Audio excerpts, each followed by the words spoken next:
ఒకరోజు ఒక చిన్ని పక్షి తన ముక్కుతో సముద్రంలో ఉన్న నీళ్లను తీసుకుని పక్కన ఒక పెద్ద జారులో వేస్తోంది.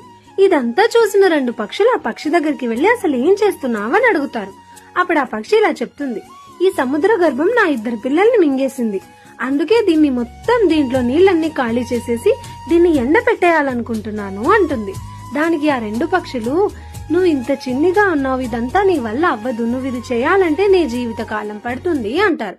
దానికి ఆ పక్షి, మీరు వీలైతే సహాయం చేయండి, దయచేసి నాకు సలహా ఇవ్వద్దు అని నవ్వుకుంటూ వెళ్లి మళ్లీ తన పనిని కొనసాగిస్తుంది. అప్పుడు వెంటనే ఈ 2 పక్షులు కూడా తనతో కలిసి అదే పని చేస్తూ ఉంటారు. అలా వచ్చిన ప్రతి పక్షికి ఇదే సమాధానం చెప్తూ ఉంటారు. అలా అందరు పక్షులు కలిపి చాలా మంది అవుతారు. అందరూ ఇలా దాన్ని ఖాళీ చేయడానికి ప్రయత్నిస్తూ ఉంటారు. కానీ అది ఎప్పటికీ ఖాళీ అవ్వదు. ఇదంతా పైనుంచి చూసిన గరుడ పక్షి వెంటనే బయలుదేరుతుంది. అప్పుడు విష్ణుమూర్తి, నువ్వు వెళ్ళిపోతే నా పని ఎలా అవుతుంది అని అడుగుతారు గరుడ పక్షిని.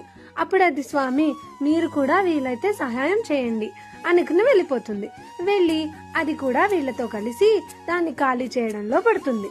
అప్పుడు వెంటనే విష్ణుమూర్తి పైనుంచి దిగివచ్చి సముద్ర దేవతతో ఇదంతా చెప్తారు. సముద్ర దేవత వెంటనే ఆ 2 పిల్ల పక్షుల్ని మళ్లీ బతికించి బయట పెట్టేస్తుంది. మన లైఫ్ లో కూడా అంతే, ఎవరైనా కష్టంలో ఉంటే ఈజీగా వెళ్లి సలహా ఇచ్చేస్తాం, కానీ సహాయం చేయాలనే ఆలోచనే రాదు.